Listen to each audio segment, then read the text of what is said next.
자, 여러분 안녕하십니까?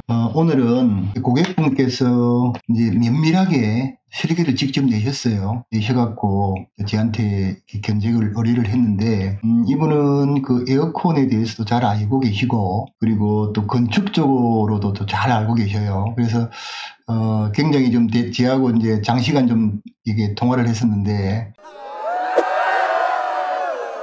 설명은 안 드렸습니다만, 제가 꼭 이런 식으로 알고 계셔야 된다 하는 그 개념에서 제가 이 영상을 한번 찍어봅니다. 자, 여기 보시면 이제 제가 좀 조언을 한 부분이 이 부분입니다. 어떤 부분인가 하면 지금 현재로 보시면 요 실내기 5대라고 적혀 있지 않습니까? 근데 처음에는 이제 5대를 설치를 하려고 이제 마음을 먹었다가 제 조언에 따라서 실내기를 4대를 하는 걸로 그렇게 이제 조금 변경을 했습니다. 그게 왜 그러는가 하면요, 이번에 들어가시면서 이 발코니를 확장을 다 한다 그럽니다.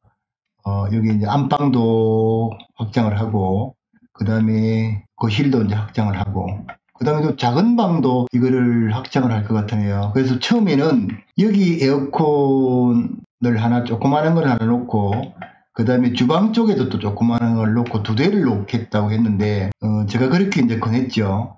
원래 우리가 설치를 할 때 대수가 많아지면 금액도 올라갑니다. 근데 실제로는 이게 지금 제가 실천이 되고 왔던, 이제 우리가 그냥 말하기를 18평짜리를 하나 놓는 거와, 그 다음에 뭐 5평짜리 하나 놓는 거 하고 금액적으로는 큰 차이가 없어요. 그래서 되도록이면 이제 실내기의 용량이나 아니면 대수를 줄이는 게 종공사비를 저렴하게 할 수 있는 이제 부분이고요. 고객께서 원한 게 지금 이제 다배관 방식, 우리가 흔히 말하는 올인원, 냉방 전용하고, 그 다음에 이제 공기청정 추가를 하고, 이게 견적을 총 4가지로 내야 돼요. 그러니까 다배관 중에서 공기청정이 되는 모델, 냉난방 겸용 공기청정이 되는 거하고 일반 모델하고 이렇게 총 4개를 견적을 내야 될 건데, 어떻게 설명을 드리는가 하면요, 거실을 큰 걸로 놓는다는 이야기입니다.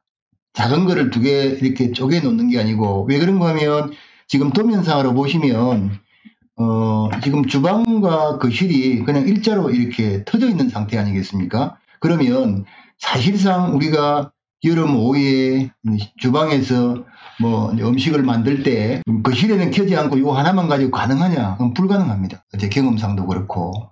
그래서 결국은 여기는 거실에 사람이 아무도 없어도 시원하게 만들려고 하면 2개를 다 켜야 되니까 그렇게 하지 말고 여기다가 큰 걸 하나 놓으면 되죠. 주로 이제 이 방으로 들어가셨을 때는 개별 에어컨이 있으니까 아무 문제가 없는데, 주로 TV를 본다든지 뭐 그 식사를 한다든지 할 때는 여기가 크지 않습니까? 그래서 여기를 7,200W짜리를 큰 걸 하나 놓아버리고, 방 같은 경우에는 지극히 개인적인 이제 공간이지 않습니까? 그리고 차림도 가벼운 차림이고, 그래서 실제로 평수를 그렇게 크게 하지 않아도 실제로는 상관이 없습니다. 제가 봤을 때. 근데 여기 지금 4.96평인데 고객님께서 5평이라고 아예 적어서 보냈어요. 여기 이제 이렇게. 근데 이제 제일 문제가 되는 게 뭔가 하면 실외기를 놓는 자리입니다. 우리가 빌라라든지 아파트 같은 경우에는 실외기실이 별도로 있다고 하면 모를까. 그렇지 않으면 실외기를 전부 다 밖을 내달아야 되거든요. 잡든 외부에 달아야 돼요. 최근에 이제 짓는 아파트 같은 경우에는 실외기실이 별도로 다 있어요. 좁은 공간이지만 이 같은 경우에는 지금 밖에 내달아야 돼요. 근데 이게 무게가, 이거는 60kg, 11,000짜리를 하게 되면 60kg 정도 되네요. 60kg.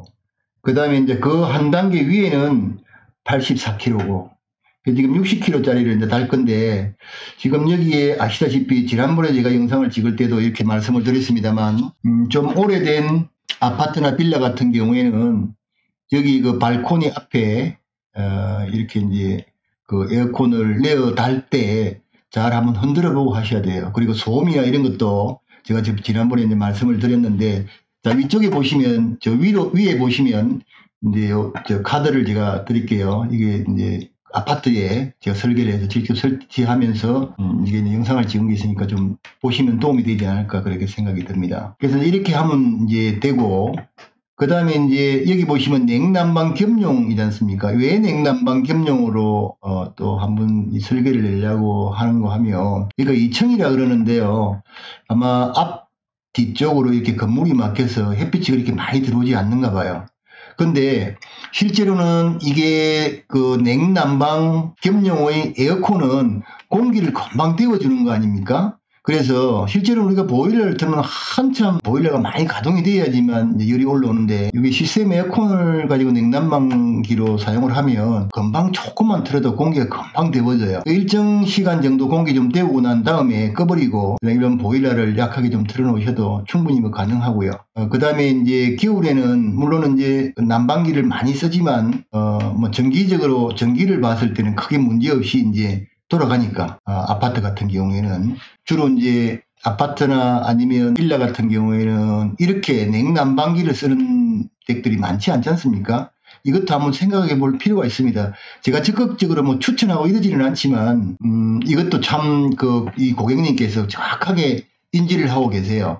왜 그런가 하면 이 집 전체를 보일러를 가지고 다 데우려고 하면 한참 시간도 가는데, 냉난방 겸용을 틀면 금방 이게 따뜻해지니까, 그리고 적당하게 온도가 오르면 꺼버리고 그냥 이제 보일러를 가지고 하는 걸로 그렇게 이제 생각을 하고 계시더라고요. 아주 합리적인 생각인 것 맞습니다. 제가 설계할 때 주로 이제 그 교외에 단독으로 단독주택 좀 예쁘게 이렇게 짓는 데 있지 않습니까? 이거는 제가 일부러라도 꼭 냉난방 겸용을 권합니다. 근데 충분히 설명을 하죠. 왜 그러는가 하면 보일러, 그러니까 여기는 이제 도시가스가 잘 안 들어오는 경우가 많고, 주로 이런 보일러나 아니면 이제 LPG 가스를 배달을 시켜서 냉난방을 하는데 이거 만만치 않거든요. 근데 이제 물론 전기료도 뭐 싸지는 않지만 이걸 가지고 잠시 좀 히팅을 하면 공기가 훈훈하게 되어지기 때문에 굉장히 좀 좋습니다.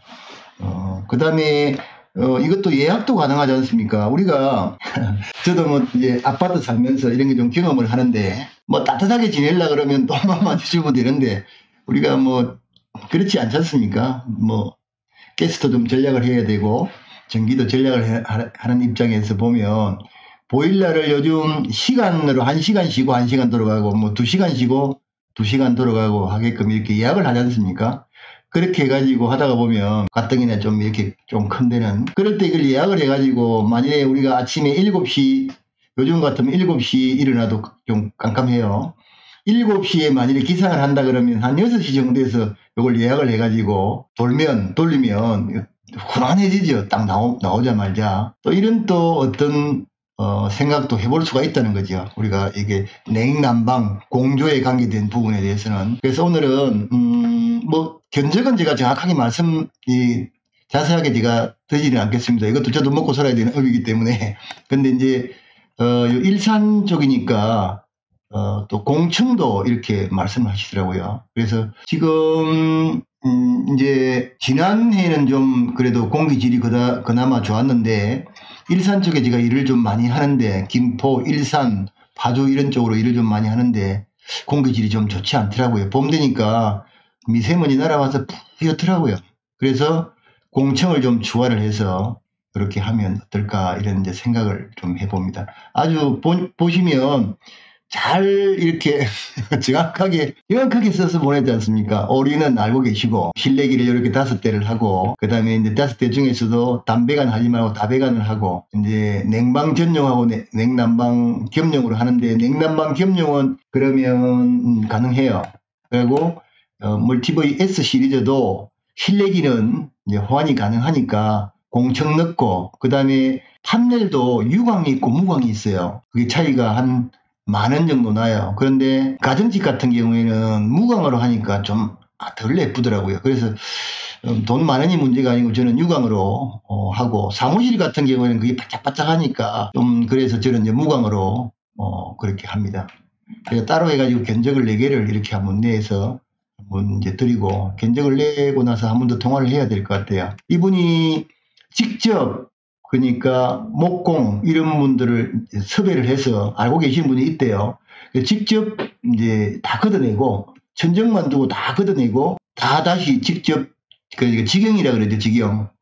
직접 하실 거랍니다. 그래서 직업은 이런 직업이 아니고 학생들을 가르치고 계시는 분이시라고 하는데, 이거 아주 정확하게 알고 계셔서 제가 이런 영상을 꼭 좀 찍어서 남겨야 되겠다 해서 찍고 있습니다. 보통 이제 이렇게 정확하게 본인이 직접 이렇게 설계를 해가지고 하는 데가 거진 없습니다. 이런 도면만 이제 저한테 주면 제가 일일이 계산해가지고 이제 하는데, 이분은 정확하게 내용을 알고 계시니까요. 제가 조금만 조언을 해주면 굉장히 편하게 견적을 낼 수 있고, 그 대신에 이제 냉난방도 내어주라, 그 다음에 다배관을 해라, 이런 식으로 하면 제가 좀 귀찮아서 몇 가지 견적을 해야 되겠지만, 그거는 뭐 금방 할 수 있는 거니까요. 이걸로 좀 자세하게 설명을 드리고, 그 다음에 이제 견적을 의뢰를 할 때 이제 좀 분해를 해서 주라고 이야기를 하겠습니다. 그게 무슨 말인가 하면, 자, 에어컨은 한 대 한 대 뭐 금액이 얼마며, 그 다음에 자재는 얼마 이렇게 들어가고, 그 다음에 품은 얼마나 들어가고, 이런 부분을 다 이제 말씀을 하셨으니까, 전기는 우리가 못한다고 했으니까요. 이제 그 부분만 자세히 풀어서 이렇게 이제 설명을 드리면 되지 않을까, 그렇게 생각이 듭니다. 자, 오늘은 이제 아파트나 빌라 같은데 시스템 에어컨을 놓을 때 어떻게 설계를 하고 어떻게 하면 좋은지에 대해서 말씀을 한번 드려봤습니다. 자, 고맙습니다.